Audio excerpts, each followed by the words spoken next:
The BMW's paint job screamed against the barbed wire like fingernails on a chalkboard, metal shrieking as it carved through what used to be pristine German engineering. Sarah Chen watched from her porch as the two sisters stumbled out of their demolished luxury car, designer heels clicking frantically on gravel, their faces twisted with the kind of rage that comes from never hearing the word no. But they had no idea what they just triggered. This wasn't just about trespassing anymore, this was about a secret that would the morning sun cast long shadows across Sarah Chen's organic vegetable farm when she first spotted the silver BMW sedan cutting through her north field. The luxury car's tires carved deep ruts in the soft earth where her prize-winning tomatoes would be planted in 2 weeks, destroying months of careful soil preparation. Sarah dropped her coffee mug on the porch steps and sprinted toward the vehicle, her work boots splashing through morning dew. The BMW came to a stop near her greenhouse, and 2 women emerged like they owned the place. The driver was a blonde woman in her 40s, wearing a cream-colored pantsuit that probably cost more than Sarah's monthly mortgage. Her passenger, a brunette with identical bone structure and the same entitled posture, smoothed down her designer dress and surveyed the property with obvious disdain. "Excuse me," Sarah called out, jogging up to them. "This is private property. You can't just drive through my fields." The blonde woman turned with a smile that didn't reach her eyes. "Oh, hello there. I'm Patricia Whitmore, and this is my sister Victoria. We are from the Willowbrook Development Corporation." Sarah's stomach clenched. She'd heard whispers about Willowbrook around town, a company that specialized in buying up farmland and converting it into strip malls and housing developments. "I don't care who you are," Sarah said, trying to keep her voice steady. "You're trespassing, and you've damaged my field." Victoria stepped forward, her heels sinking slightly into the soft earth. "Actually, we are here on official business. We are conducting a preliminary survey of properties in this area that might be suitable for development." "Development?" Sarah's voice rose. "This is a working farm. I've been here for 8 years and I'm not selling." Patricia pulled out her phone and began taking photos of the greenhouse and the farmhouse beyond. "Everything's for sale at the right price, honey. We've done our research. Your property taxes have been climbing, and small farms like this rarely turn a profit anymore. Stop taking pictures and get off my land." Sarah positioned herself between Patricia and the greenhouse. "Now." Victoria laughed, a sound like breaking glass. "Relax, we are not hurting anything. We'll be gone in a few minutes." "You already hurt something. Look at what you did to my field." Sarah gestured at the tire tracks cutting through the carefully prepared soil. Patricia glanced at the damage with complete indifference. "It's just dirt. You can fix it." "Just dirt." Sarah's hands clenched into fists. "That's months of work preparing the soil composition, testing pH levels, adding organic matter. You have no idea what you're talking about." "Listen, sweetie," Victoria said, her tone dripping with condescension, "we understand you're attached to this little hobby farm, but let's be realistic. The suburbs are expanding, and progress doesn't stop for anyone. We are prepared to make you a very generous offer. It's not a hobby farm, it's my livelihood. I supply 3 restaurants in town and run the Saturday farmers market. And I'm not interested in any offer." Patricia walked toward the greenhouse, ignoring Sarah's protests. "This structure would have to be demolished, of course. The soil would need extensive remediation before we could break ground." "What kind of chemicals are you using here?" "I'm organic." "No chemicals." Sarah stepped in front of her again. "Stop walking around my property like you own it." "We will own it," Victoria said matter-of-factly. "Maybe not this month, maybe not next month, but eventually. Small farms always fail. It's just a matter of time." Sarah's phone buzzed with a text from her neighbor, Tom Rodriguez. "Saw the BMW in your field. Everything okay?" She quickly typed back, "Trespassers handled." "You need to leave," Sarah said firmly. "Right now." Patricia smirked. "Or what?" "You'll call the police." "We haven't broken any laws. We are just looking around. Trespassing is a crime." Prove we are trespassing, Victoria challenged. Show us the no trespassing signs. Sarah felt heat rise in her cheeks. She'd never needed signs before. In 8 years, no one had ever just driven onto her property uninvited. Patricia pulled out a measuring tape and began measuring the distance between the greenhouse and the property line. Victoria, make a note. The setback here is probably insufficient for our purposes. Stop. Sarah grabbed for the measuring tape, but Patricia jerked it away. Don't touch me, Patricia snapped. That's assault. You're on my property without permission. And you're being hysterical, Victoria said. We are conducting legitimate business. Tom Rodriguez's pickup truck pulled up to the edge of the field, and he climbed out. A retired Marine with graying hair and weathered hands, Tom had been Sarah's neighbor and unofficial protector since her divorce 3 years ago. Problem here, Sarah? Tom asked, his voice carrying the authority of someone who'd commanded respect in much more dangerous situations. These women are trespassing and refusing to leave, Sarah said. Patricia looked Tom up and down dismissively. And you are? Someone who knows the property lines around here real well, Tom replied. And I know you're about 50 yards past where you should be. We are conducting a survey, Victoria said. It's perfectly legal. Not without the property owner's permission, it isn't. Tom crossed his arms. Ladies, I suggest you head back to your car and leave the way you came. Patricia finished taking her measurements and photos. We are done here anyway. For now. Victoria handed Sarah a business card. When you're ready to be reasonable about this, give us a call. We'll be back to make you an offer you can't refuse. Sarah looked at the card, expensive cardstock with embossed lettering. Don't bother. I'm not selling. Everyone has their price, Patricia said, walking back toward the BMW. Even stubborn little farmers who think they are saving the world one tomato at a time. The sisters climbed into their car, and Patricia gunned the engine. Instead of backing out the way they'd come, she accelerated forward, carving a new set of tire tracks in a wide arc through Sarah's field before finally heading toward the main road. Sarah stared at the fresh damage, deep gouges in the earth that would take weeks to repair. Tom put a hand on her shoulder. You okay? No, Sarah said quietly. This is just the beginning, isn't it? Tom nodded grimly. These development companies don't give up easy. They'll be back. As if summoned by his words, Patricia rolled down the BMW's window as they reached the road. See you soon, Sarah, she called out with a wave, her voice carrying across the field like a threat. Sarah watched the silver car disappear around the bend, leaving behind only the scars in her field and the sinking feeling that her peaceful life was about to become a war zone. She pulled out her phone and dialed the sheriff's office. Riverside. County Sheriff, this is Deputy Martinez. Hi, this is Sarah Chen out on Maple Creek Road. I need to report a trespassing incident. Did the trespassers leave the property? Yes, but any damage to your property? Sarah looked at the tire tracks crisscrossing her field. Yes, significant damage to my farmland. I'll send someone out to take a report. Can you be available in about an hour? I'll be here. As Sarah hung up, she noticed something glinting in the dirt where the BMW had been parked. She walked over and picked up a small silver object, an earring, expensive looking, with a distinctive design.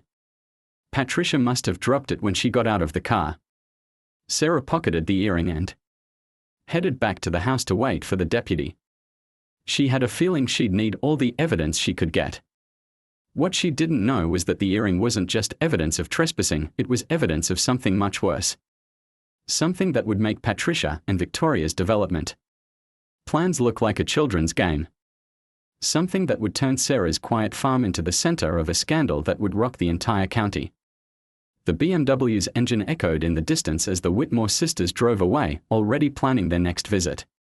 But they'd made their first mistake by underestimating Sarah Chen. And in 3 hours, when they returned for round 2, they'd discover that some people fight back harder than they'd ever imagined. Deputy Martinez had just finished taking photos of the tire tracks when the silver BMW reappeared at the end of Sarah's driveway. Sarah felt her stomach drop as she watched the car slow down, then accelerate directly toward her field again. "You've got to be kidding me," Deputy Martinez muttered, adjusting his radio. "They are coming back." "I told you they would," Sarah said, her voice tight with anger. "They think they can do whatever they want." This time, Patricia drove even deeper into the field, her BMW's wheels spinning in the soft earth as she carved a path straight toward Sarah's prize herb garden. The car came to a stop just inches from the carefully tended rows of basil, oregano, and thyme that Sarah had spent 3 years developing. Victoria emerged from the passenger side holding a clipboard and what looked like surveying equipment. Patricia climbed out wearing different clothes, jeans and a blazer, as if she'd gone home to change into her serious business outfit. Stop right there," Deputy Martinez called out, his hand moving instinctively toward his radio.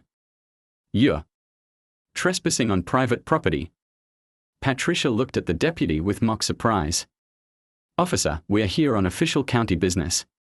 We have every right to conduct our survey." "No, you don't," Sarah said, marching toward them with Martinez beside her. "I already told you to stay off my property." Victoria held up a folder. "Actually, we've done some research since our last visit. There's an easement dispute regarding the northern boundary of this property. Until that's resolved, we have a legal right to access this area." Deputy Martinez frowned. "I'm going to need to see documentation of that easement." "Of course." Victoria pulled out several official-looking documents. "These are from the county recorder's office. Filed in 1987 when the original property was subdivided." Sarah felt her heart sink as she looked at the papers. They were covered in legal jargon and official stamps, completely incomprehensible to her. "I've owned this property for 8 years. No one ever mentioned any easement. Real estate agents don't always disclose everything," Patricia said with a smile that could cut glass. "Especially when it might affect the sale price." Martinez examined the documents, his frown deepening. "These look legitimate, but I'm not qualified to interpret property law. You'll need to work this out with your attorneys." "We don't need attorneys," Victoria said. "We just need to complete our survey. It'll take maybe 20 minutes. "I don't care if it takes 20 seconds, Sarah said. "Get off my land." Patricia walked toward the herb garden, pulling out her measuring tape again. "Sarah, honey, you need to understand something. This property is going to be developed whether you cooperate or not. The question is whether you want to be part of the solution or part of the problem. The problem is you driving through my crops." Sarah followed her, with Martinez close behind. "Look at what you've done to my field." "Temporary inconvenience," Victoria said, setting up what looked like a surveying tripod. "In 2 years, this will all be a shopping center.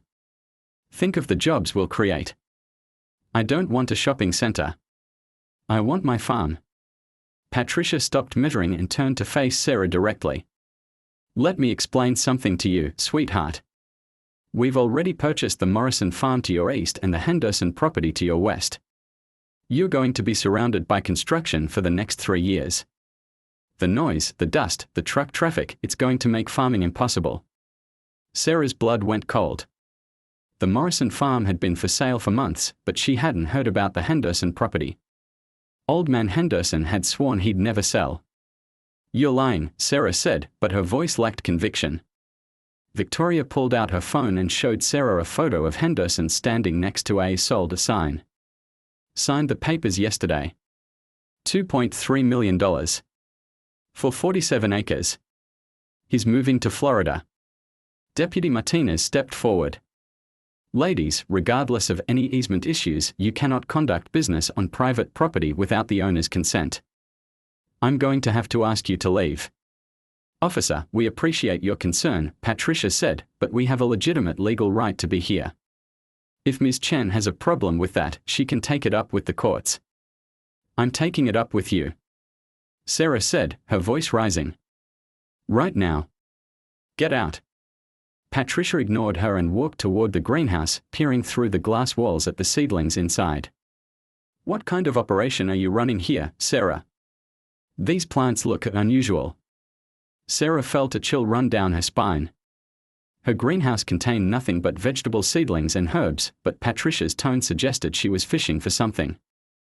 They are organic vegetables, Sarah said.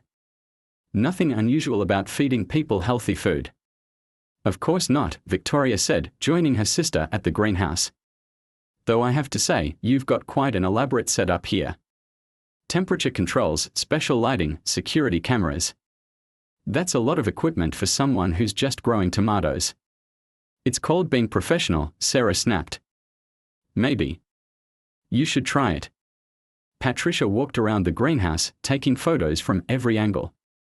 You know, Sarah, we've been researching your background. Quite interesting what we found. Sarah's mouth went dry. What's that supposed to mean? Oh, just that you seem to have a lot of cash flow for someone running a small organic farm. Nice. New pickup truck, expensive greenhouse equipment, property taxes paid in full every year. Where does all that money come from? My business is successful, Sarah said, but she could hear the defensiveness in her own voice. People pay good money for quality produce. I'm sure they do, Victoria said. Though I have to wonder if that's your only source of income. Deputy Martinez looked confused. What are you getting at here? Nothing specific, Patricia said innocently. Just making observations. It's amazing what you can learn about someone when you really look into their background. Sarah felt trapped. The truth was, she did have more money than a small farm would typically generate. But it wasn't from anything illegal, it was from her divorce settlement, carefully invested and used to build her dream farm. She'd worked 16-hour days for 8 years to make this place successful. You don't know anything about me, Sarah said. We know enough, Victoria replied. We know you're going to sell eventually. Everyone does. The question is whether you're going to be smart about it or stubborn about it. Patricia walked back to the BMW, leaving muddy footprints on the hood as she climbed up to get a better view of the property. You know what I think, Sarah? I think you're scared. Scared of change, scared of progress, scared of admitting that your little fantasy isn't sustainable. Get down from my car. Sarah shouted, but Patricia just laughed. Actually, this gives me a great view of your whole operation. Very comprehensive. Patricia pulled out her phone and began recording a video, slowly panning across the farm.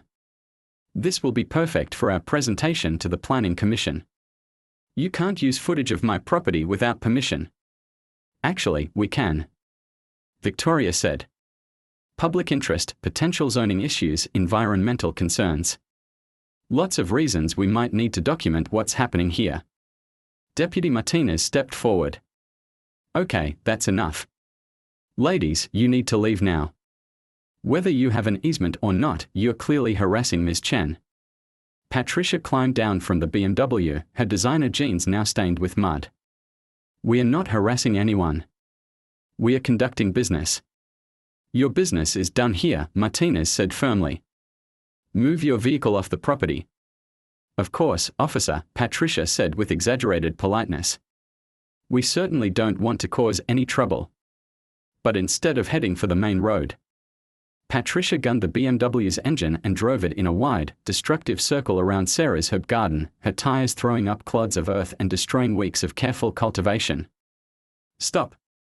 Sarah screamed, running after the car, but Patricia just laughed and accelerated toward the driveway. As they reached the road, Victoria rolled down her window. Sarah, think about our offer. Because next time we come back, we might not be so polite.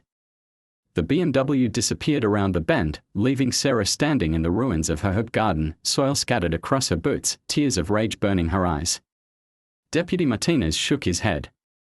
I'll file a report, but without clear evidence of the easement dispute, my hands are tied.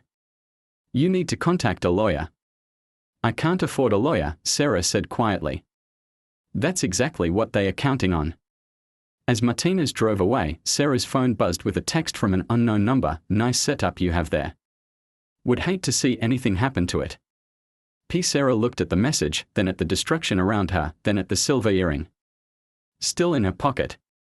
She walked to her toolshed and pulled out her phone, dialing the number on the business card Victoria had given her. Willowbrook Development, this is Patricia. This is Sarah Chen. I found something that belongs to you. Oh? What's that? Your earring. The one you dropped when you were trespassing on my property the first time. There was a long pause. I don't know what you're talking about. Sterling silver with a distinctive Celtic knot design. Very expensive. Very unique. Another pause, longer this time. What do you want? I want you to stay off my property. Permanently. Or what? Sarah looked at the earring in her palm, thinking about the way Patricia had reacted when she'd described it. There was something about this earring, something that Sarah spent the next morning stringing barbed wire. Tom Rodriguez had arrived at dawn with 3 rolls of high-tensile fencing and a grim expression. You sure about this, Sarah? Once you put this up, there's no going back. They've been back. Twice since yesterday, Sarah said, pulling on her work gloves. Last night at midnight and again at 5 this morning. Just driving circles in my field, honking their horn, trying to keep me awake.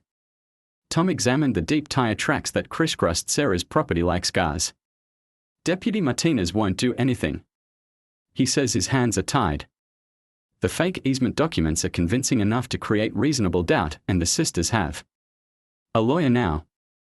Some hotshot from the city who specializes in property acquisition.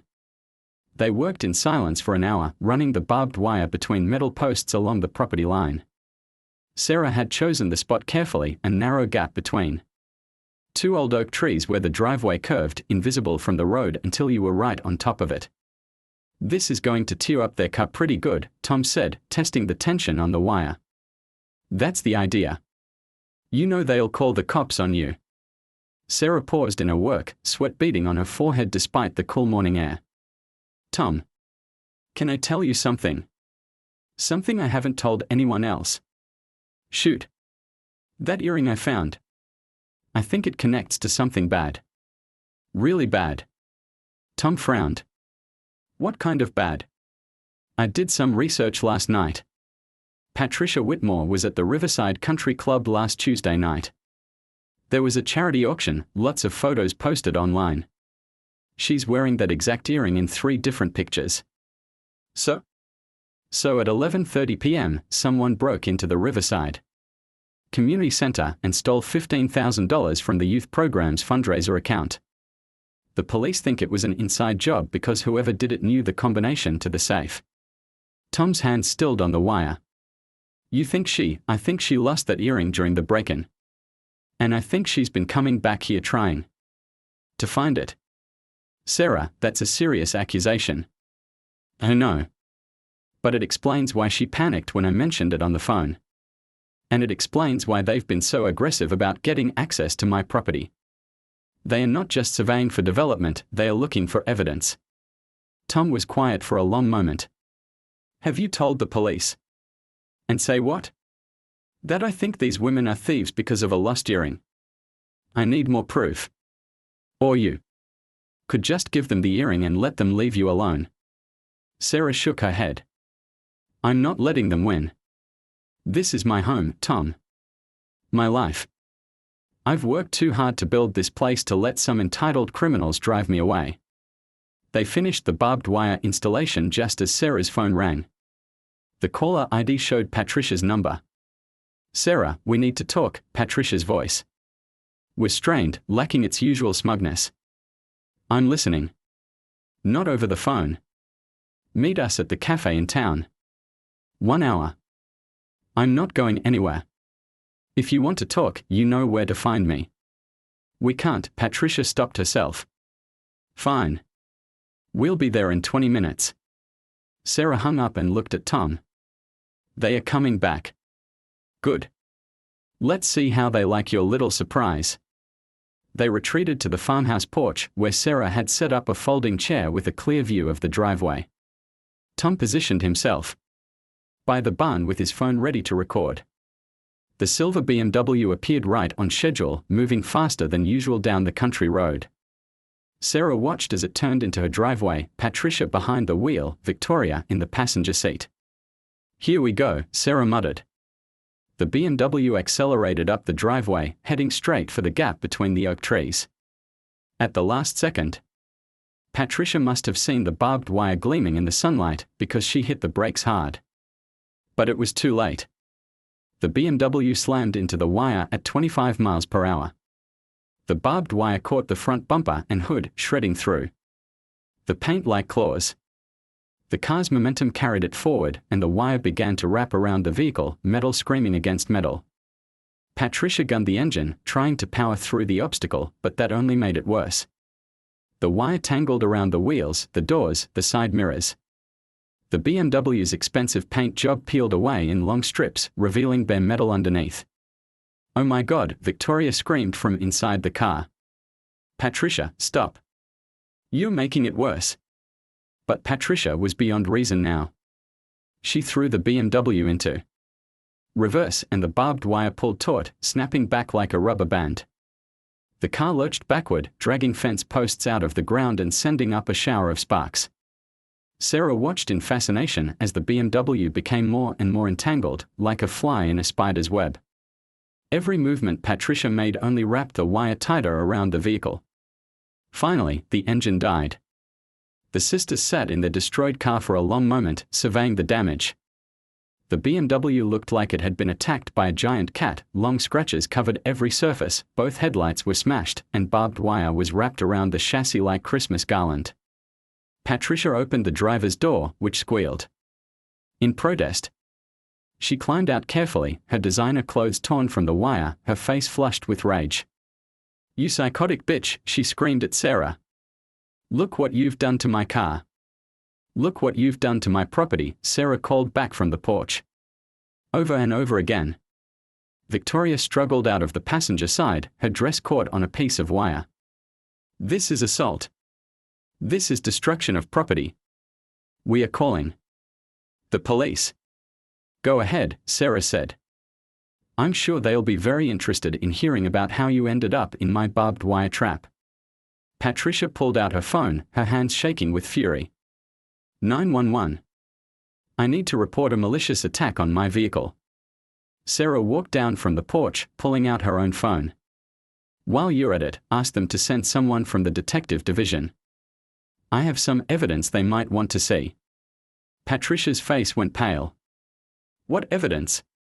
Sarah held up the silver earring, letting it catch the sunlight. "This evidence. Found it right where you parked last Tuesday night." "I don't know what you're talking about." "Really?" "Because I had a very interesting conversation with Detective Morrison at the Riverside Police Department this morning. Turns out they've been looking for this earring for over a week. Something about a break-in at the community center." Victoria looked at her sister with growing horror. "Patricia, what is she talking about?" "Shut up, Victoria. The security cameras at the community center were broken," Sarah continued, "but the ones at the gas station across the street weren't. Funny thing about those cameras, they show a silver BMW parked there for 20 minutes on Tuesday night. Right around the time of the break-in." Patricia's phone slipped from her hands and clattered to the ground. "You don't understand. We needed that money. The development deal is falling through, and we are going to lose everything." "Patricia," Victoria hissed. "Don't say another word." "It's too late for that," Sarah said. "Detective Morrison is already on his way. Should be here any minute." As if summoned by her words, a police cruiser appeared at the end of the driveway, followed by a detective's sedan. Sarah had called them right after Patricia's phone call, gambling that the sisters would come back to the property one more time. Patricia looked around desperately, like a trapped animal.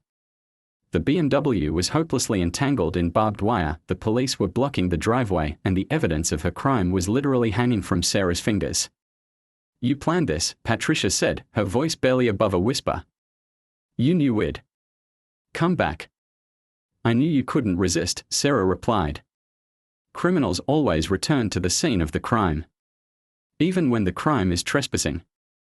Detective Morrison approached the group, his eyes taking in the destroyed BMW and the barbed wire. scattered across the driveway. "Miss Chen. I'm Detective Morrison. I believe you have something that belongs to our investigation." Sarah handed him the earring. "Found it in my field after their first visit. Thought you might be interested."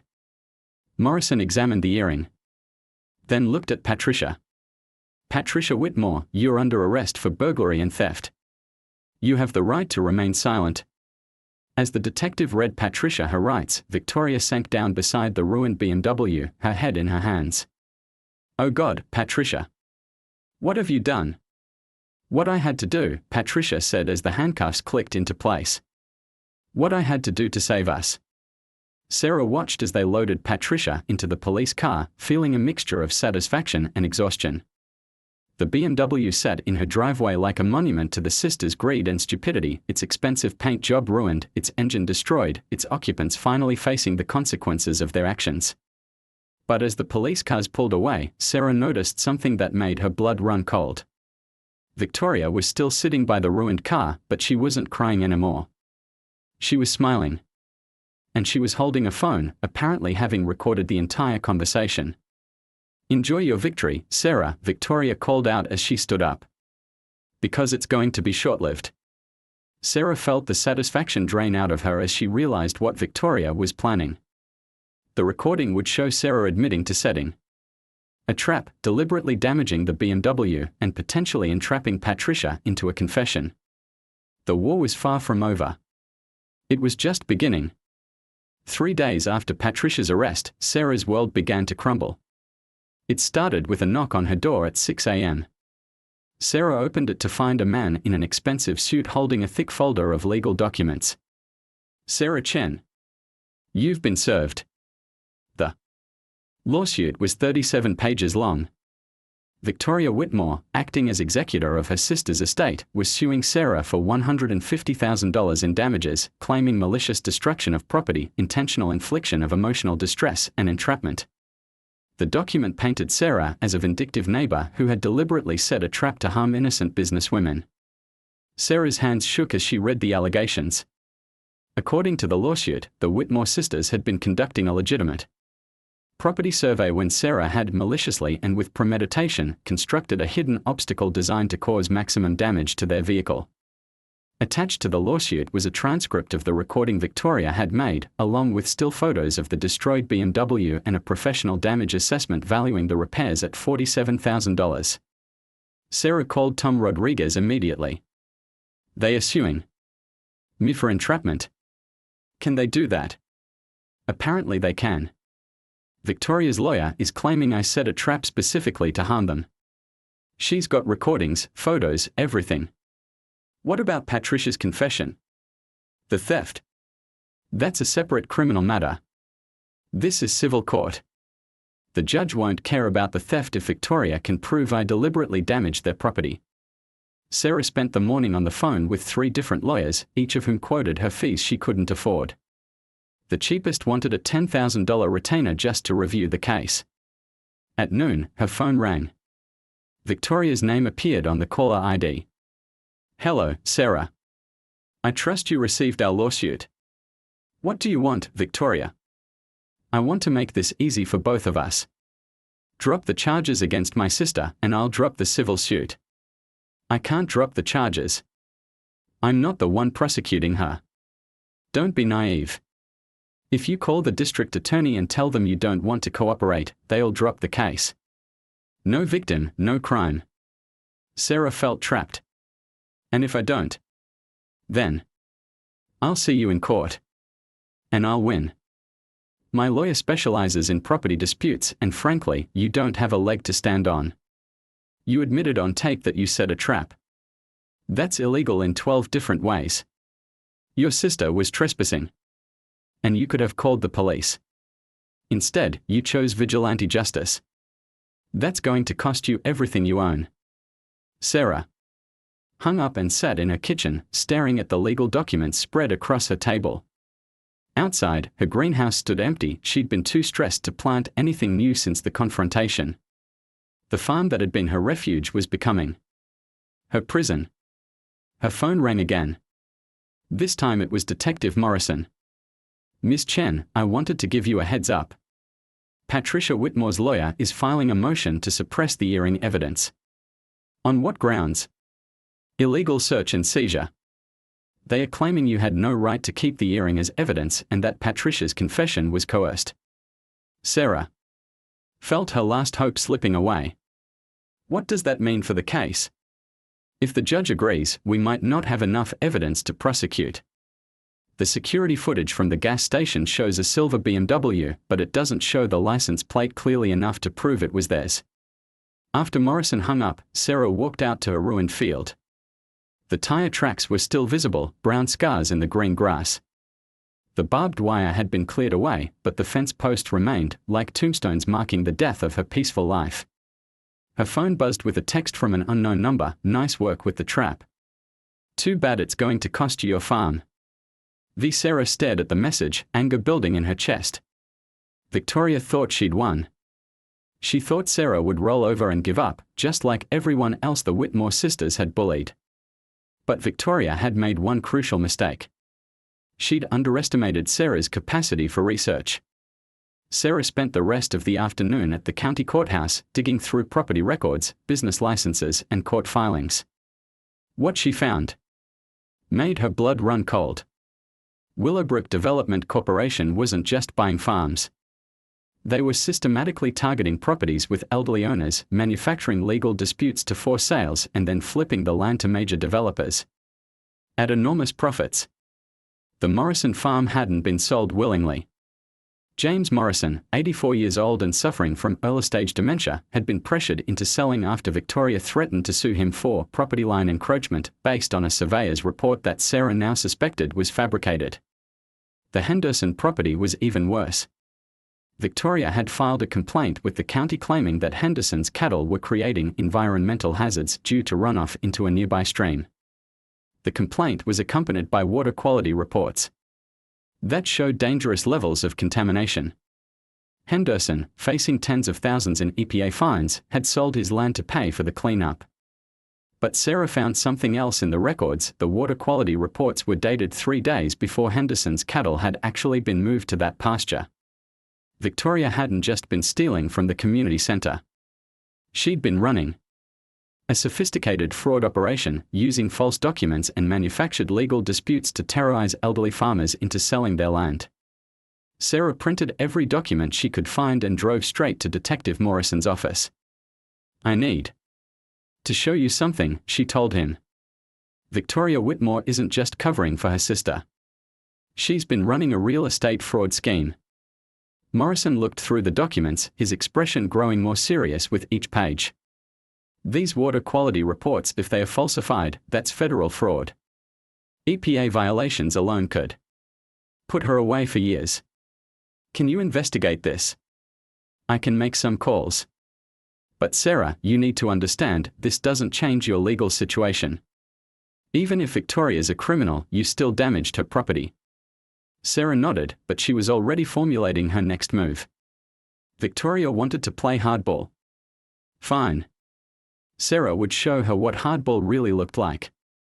That evening, Sarah called the local newspaper. Riverside Gazette, this is Marcus Webb. Mr. Webb, this is Sarah Chen. I have a story for you about systematic fraud targeting elderly farmers in our county. There was a pause. What kind of fraud? The kind that involves fake legal documents, environmental reports, and intimidation tactics. The kind that's been going on for years right under everyone's noses. Do you have evidence? I have boxes of evidence. Court records, property transfers, falsified documents. And I have proof that one of the perpetrators is currently suing me to cover up her crimes. Webb was quiet for a long moment. Can you be at my office tomorrow morning at 9? I'll be there. As Sarah hung up, she felt a grim satisfaction. Victoria thought she could intimidate her way out of this, but she was about to learn that some fights only get bigger when you try to win them through bullying. Sarah's phone rang one more time. Victoria again. Hello, Victoria. Sarah, I hear you've been busy today. Courthouse records, detective visits, phone calls to reporters. You're making this much harder than it needs to be. Am I? Here's what's going to happen. You're going to stop this investigation nonsense, you're going to tell the police you made a mistake about the earring, and you're going to quietly settle our lawsuit. In exchange, I won't destroy your life. And if I don't? Victoria's voice turned cold. Then I'll make sure everyone knows about your little side business, Sarah. The one that's been generating all that extra income you've been so coy about. Sarah's blood went cold. What are you talking about? Oh, I think you know exactly what I'm talking about. Those late-night deliveries, the cash payments, the customers who only come by after dark. Did you really think no one would notice? I don't know what you're trying to imply. I'm not implying anything. I'm telling you that I have photos, Sarah. Lots of photos. And unless you want the whole county to know what you've really been growing in that greenhouse, you'll drop this investigation and take my settlement offer. The line went dead. Sarah stared at her phone, her mind racing.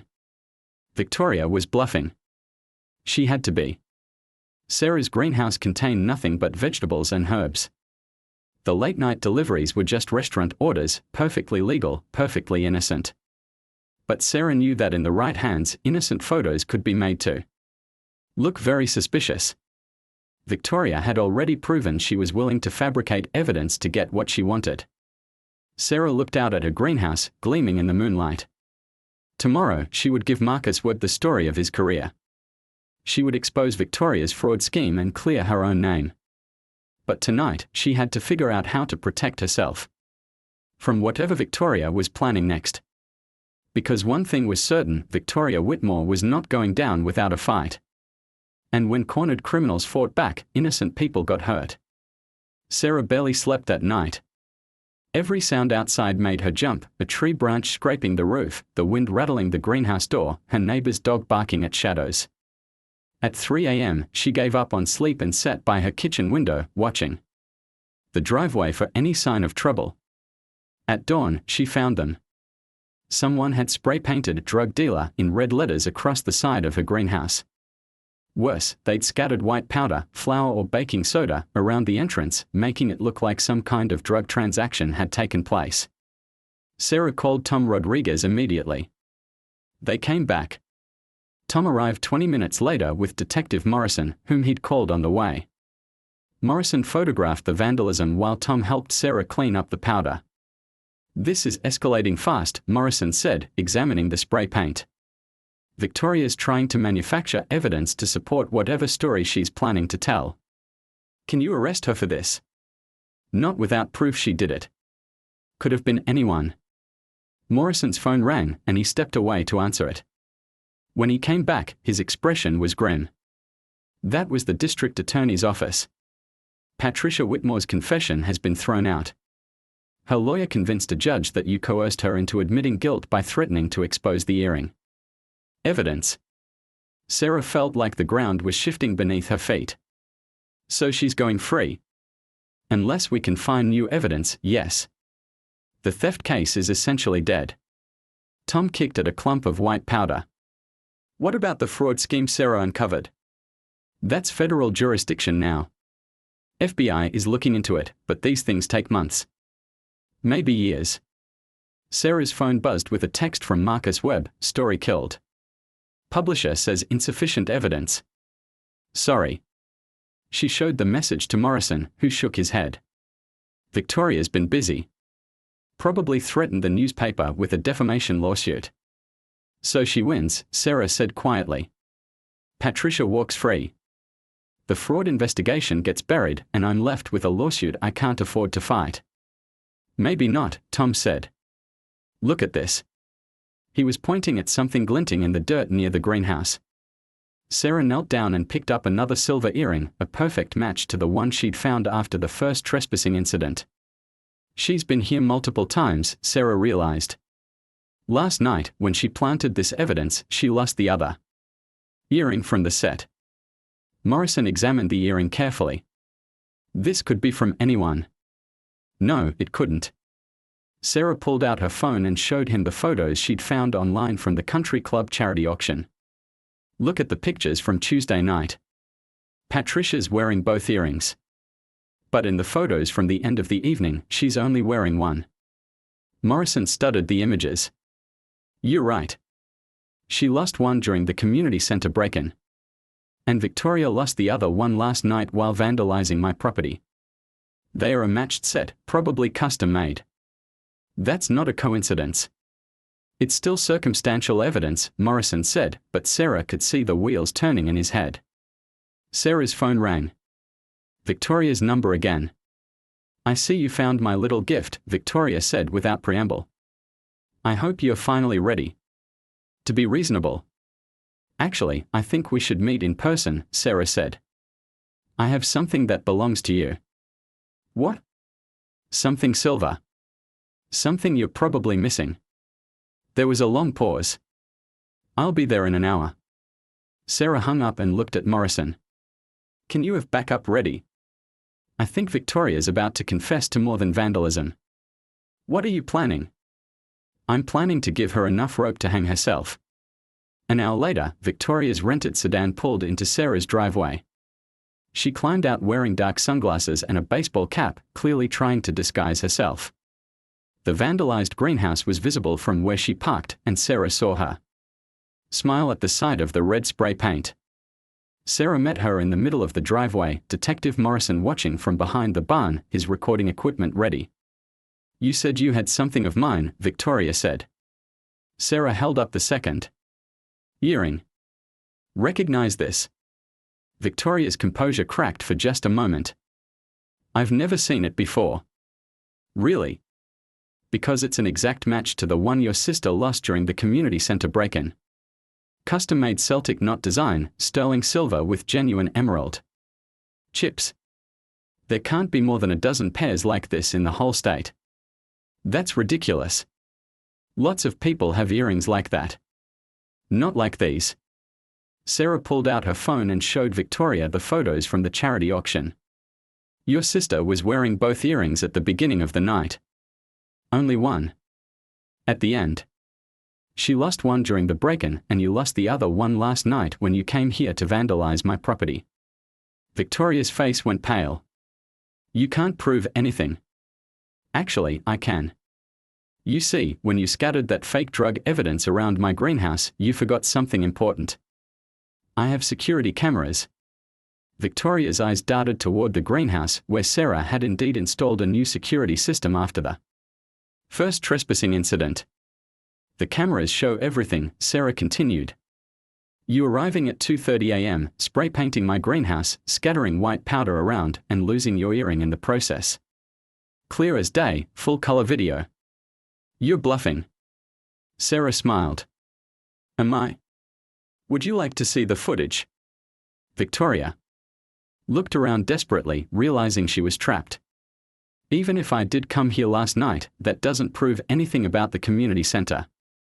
No, but it proves you're willing to frame innocent people. And when the FBI finishes investigating your real estate fraud scheme, they are going to find a pattern of behavior.